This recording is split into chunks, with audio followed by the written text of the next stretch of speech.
Hello again, friends. I hope you've been enjoying this series on building the wall.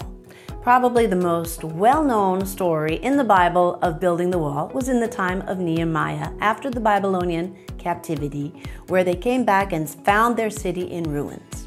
So we're going to look at a few verses in Nehemiah chapter 2 and learn how to be determined when we have undertaken the task of rebuilding the wall of protection around our hearts, our homes, and our churches. Nehemiah 2:17-20 speaks very specifically about the challenges they encountered.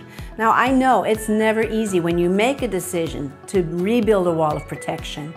You get a good start, and then opposition arises, just like in Nehemiah's day, which you need to know how to deal with. So in verse 17, Nehemiah says to the people, "You see the trouble we're in. You see the condition of the city. You have seen how everything has been destroyed and the gates have been burned. The first step then is to take stock. What condition is your wall in? Has it been neglected? Did you get a good start at the beginning of the year and now a couple of weeks later you're getting a little bit tired or a little bit frustrated? Look at how the building is going and allow that to strengthen your resolve, because God has called you to be determined in the construction of the wall."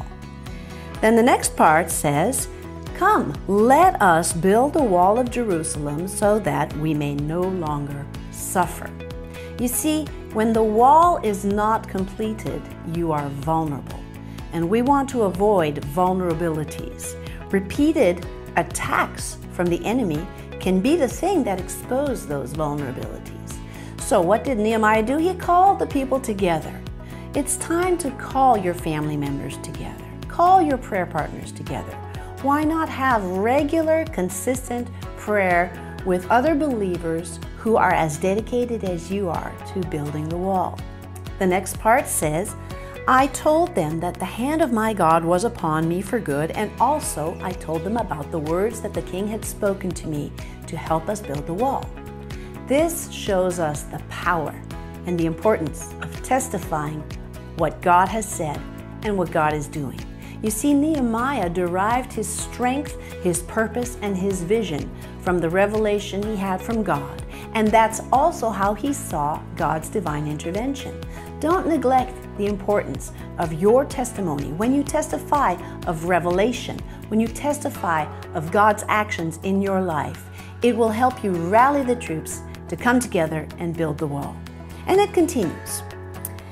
The people who heard this testimony said out loud, "Let us arise and build." They strengthened their hands for the work.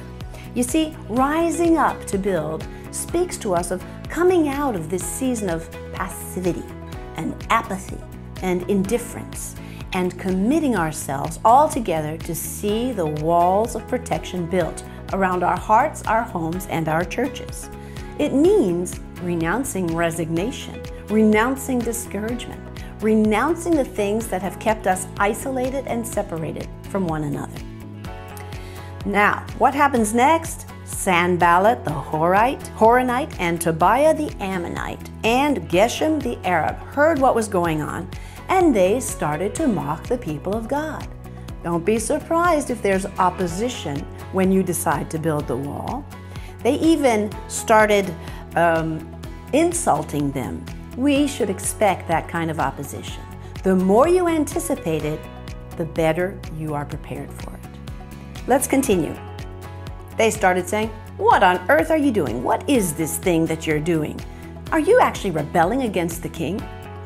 You see, what's happening here is the voice of the accuser is starting to sow lies in the hearts of the people. Well, my friends, don't tolerate that voice. You know what it says in the book of Revelation, chapter 12, verse 11. They overcame the accuser by the blood of the Lamb, by the word of their testimony, and by not loving their lives even unto death. It is time to silence the voice of the accuser. Finally, in verse 20, we close with a very important principle that I want to leave with you. Nehemiah replied, "The God of heaven will make us prosper, and we his servants will arise and build. But you enemies, you who oppose the work of God, listen to what he says. You have no portion, no right, and no claim in Jerusalem. Use those 3 key words to speak to the enemy when he comes closer.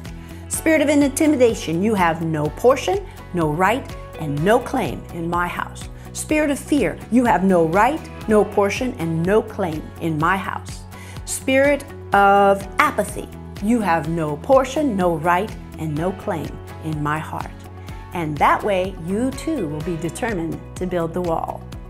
Don't forget, if this speaks to you, indicate by liking and subscribe to our channel. And if you'd like to receive notifications, just click on the bell. And I'll see you next week.